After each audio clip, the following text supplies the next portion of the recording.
Oh hell, internet. Here we go. Technology. I've made clear before that I'm a huge fan of modern technology, and in many ways the very idea of the modern mass society clearly presupposes that. This is not to say I can't recognize problems and friction points between the advance of modern technology and the way we inherently think about ourselves as humans.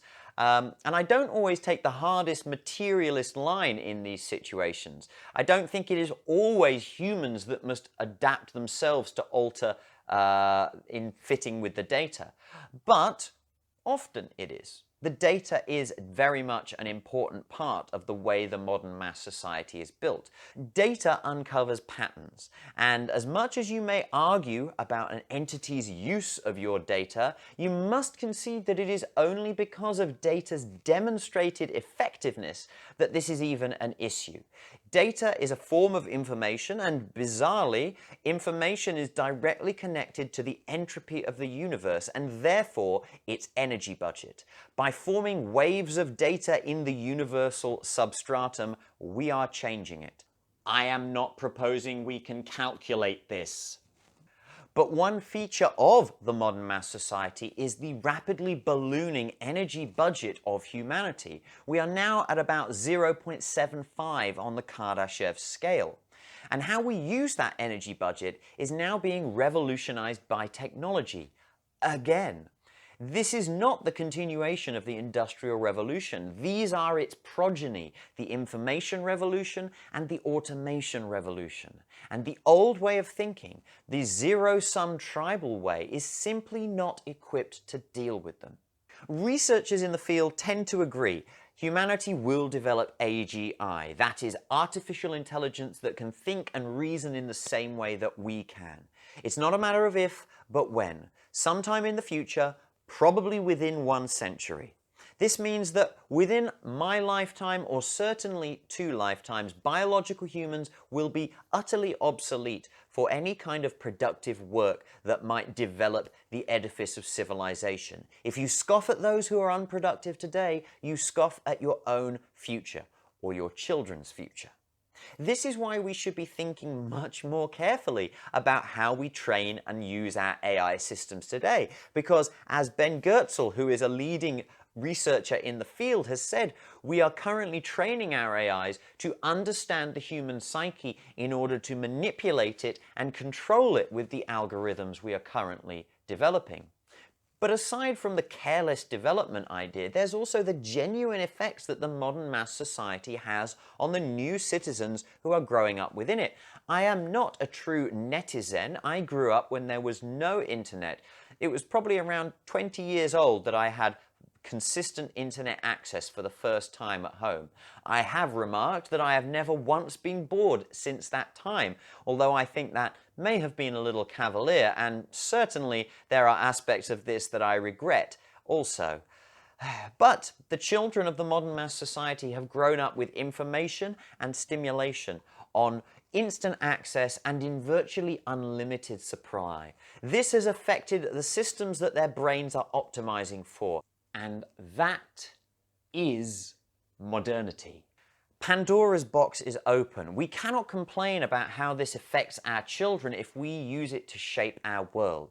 And in any case, they are going to understand how to interact with these vast amounts of data much better than us, provided we can teach them to avoid all the Skinner box style attention traps that litter the internet and interactive media, another remnant of our early experiments with categorizing consciousness.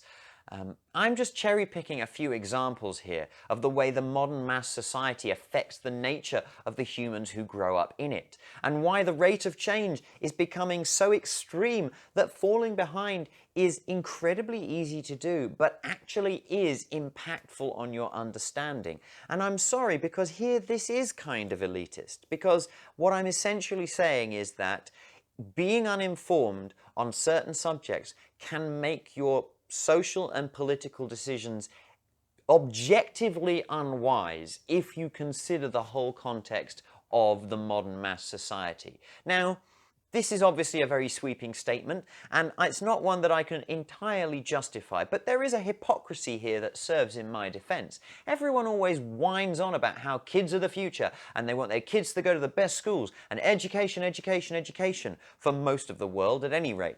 But how much time do you spend keeping up with the subjects you studied at school? Yeah? What would happen if you took a SAT or a GCSE today? What about an A-level or an international baccalaureate exam?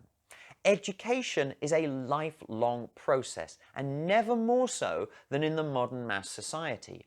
I know most people just feel overwhelmed getting through their daily lives, and they don't feel they can take on this extra load. Me too.